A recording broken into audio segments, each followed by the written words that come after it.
Dan kami akan mencoba menghubungi kembali Koordinator Maki Boyamin Saiman untuk membahas apakah kemudian peningkatan status serta pencekalan ini akan berujung pentersangkaan bagi sejumlah saksi yang ada. Pak Boyamin, selamat malam.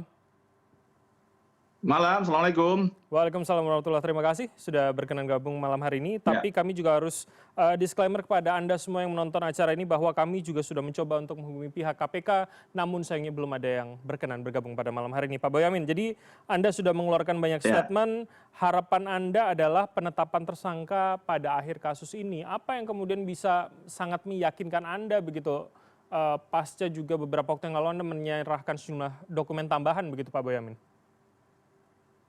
Karena pembuktiannya mestinya terlalu mudah, gitu.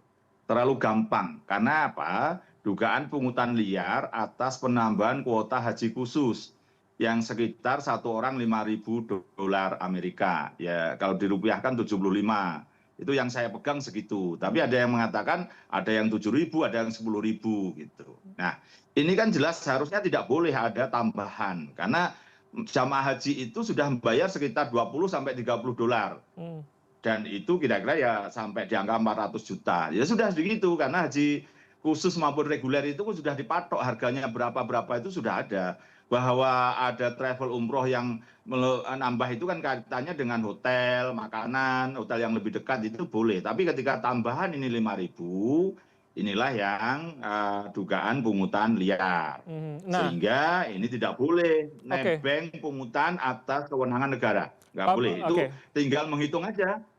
Dicari travelnya kan sudah ada yang dicekal nih, yang konsorsium. Ya, itu berapa jamaah yang dipungut, tinggal dicek aja masing-masing travel, setorannya berapa. Karena ini sistem setoran awalnya begitu. Oke, jadi dalam sangkaan Anda, apakah ini kemudian ada potensi menguntungkan pribadi atau menguntungkan pihak lain begitu Pak Boyamin?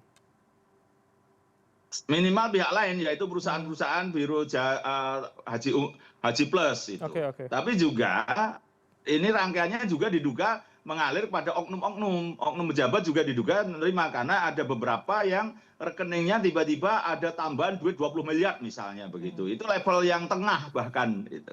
Oke, dan itu level tengah, bukan menterinya begitu ya Pak Boyamin?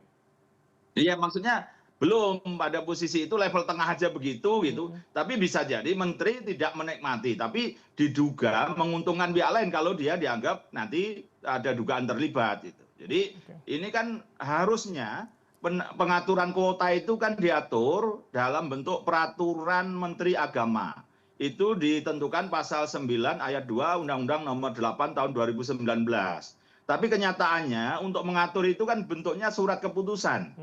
Nah, apa bedanya ini? Oh, beda jauh. Kalau peraturan itu dituangkan dalam lembaran negara. Sifatnya umum. Dan itulah yang diamanatkan undang-undang.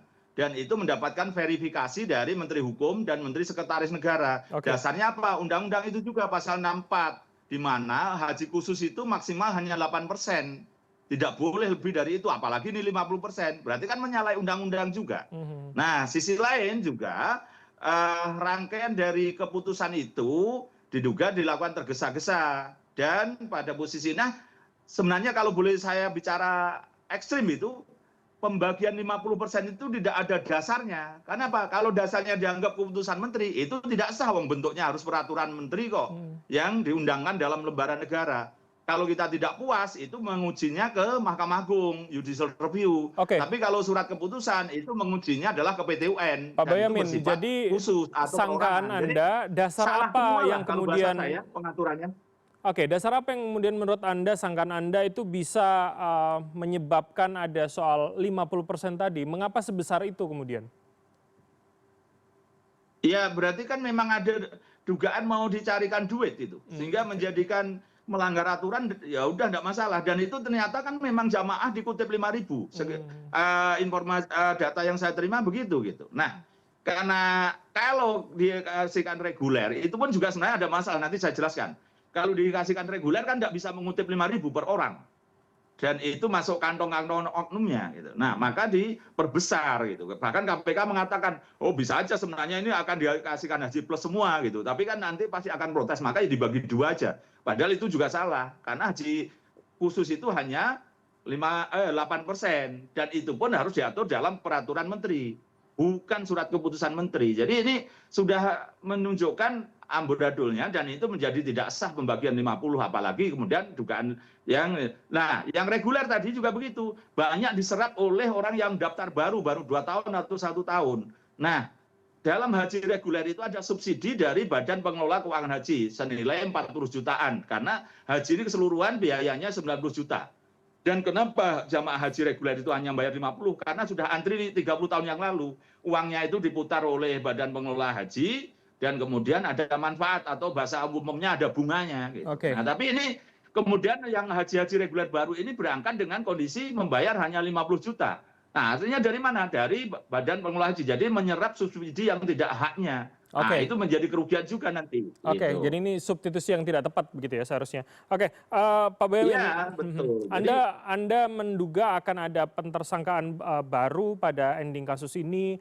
Terus kemudian salah satu yang juga Anda soroti adalah cukup lambatnya proses ini di awal. Apakah kemudian pola serupa masih akan terlihat begitu pada penyidikan setelah naik statusnya ini? Ya. Kalau melihat track record yang belakangan itu saya yakin akan segera ada penetapan tersangka.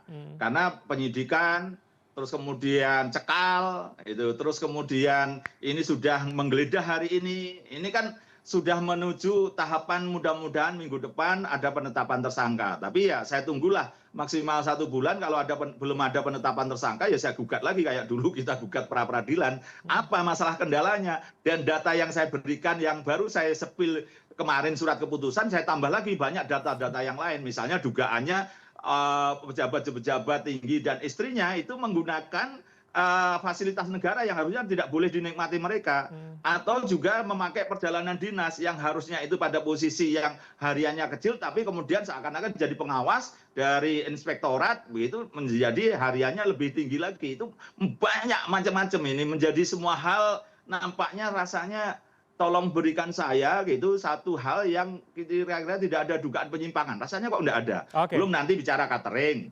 bicara pemondokan, transportasi itu ada oknum yang minta 100.000 per jamaah kepada maskapai itu meskipun tidak terlaksana, tapi ada informasi seperti itu. Jadi rasanya memang betul-betul ini betul treatment yang keras supaya besok lagi tidak ada yang dikorupsi. Karena apa? Tahun ini dan tahun depan berpindah ke Badan Penyelenggara Haji, sudah tidak ada di kementerian lagi gitu. Tapi kalau tidak ada treatment, saya khawatir ini hanya berpindah orangnya, tapi dugaan korupsinya juga ikut itu. Oke, jadi maksud Anda apakah ini hanya sebatas pada level menterinya saja atau di atasnya itu akan juga bisa terkena? Anda mengatakan tadi ada pemanfaatan fasilitas dan sejumlah kemudian hal-hal yang tidak sesuai begitu? Ya kita serahkan kepada KPK lah nanti sambil saya ngawal, kalau nanti berbeda dengan data saya, ya saya akan buka di pra-peradilan gitu kan. Karena ada oknum legislatif yang diduga juga mengambil manfaat itu. Nah itu nanti biar KPK lah kita serahkan, meskipun saya punya tapi kan ya asas praduga tidak bersalah. Oke, tapi dalam data Anda, di atas menteri ada lagi artinya Pak Boyamin? Dalam data Anda atau yang Anda laporkan pada KPK kemarin? Ya belum, pada posisi ini ya kita berdasarkan surat keputusan itu ditandatangani menteri. Dari situ dulu titik tolaknya gitu. Jadi maka kemudian saya ya menyambut ketika KPK mencekal Pak Menteri, terus mencekal yang saya tulis bahwa dia ikut menyusun surat keputusan dengan tergesa-gesa itu, dan juga pihak swastanya yang diuntungkan. Nah ini yang nanti yang kita kawal betul supaya ini tidak meleset kemana-mana. Dan kalau memang ada dugaan-dugaan mengalir kemana-mana, maka saya menuntut dikenakan pencucian uang. Itu pertama. Kedua, seperti surat keputusan itu, level pansus saja DPR RI itu tahun 2024 diduga sulit untuk mendapatkan ini gitu. Nah, itu bisa saja juga dengan menghalangi penyidikan. Maka kalau penggeledahan ini surat keputusannya tidak ada asli atau dari server komputer tidak ada ya tidak apa-apa, ini dikenakan. Beda dengan Pak Hasto itu kan sebelum itu kan tidak boleh sebelum penyidikan. Tapi kalau sudah penyidikan penggeledahan ini tidak ada, ya harus dikenakan menghalangi penyidikan. Jadi biar terungkap semua tuntas itu, termasuk pencucian uangnya. Uang kutipan $5.000 tadi kemana? Karena gampang, karena setiap jamaah itu memasukkan kepada rekening biro travelnya. Nah, biro travelnya kan dicairkan, diserahkan kepada siapa? Nah, tidak bisa dipertanggungjawabkan, kamu ikut terlibat, nanti biar ngomong. Karena diduga ada rekening penampungan juga gitu. Jadi itu yang harusnya dibongkar KPK. Makasih. Oke, jadi kita akan lihat ke depannya seperti apa. Terima kasih informasi dan insight dari Anda, Pak Boyamin Saiman, Koordinator MAKI telah bergabung bersama kami. Selamat malam, sehat selalu.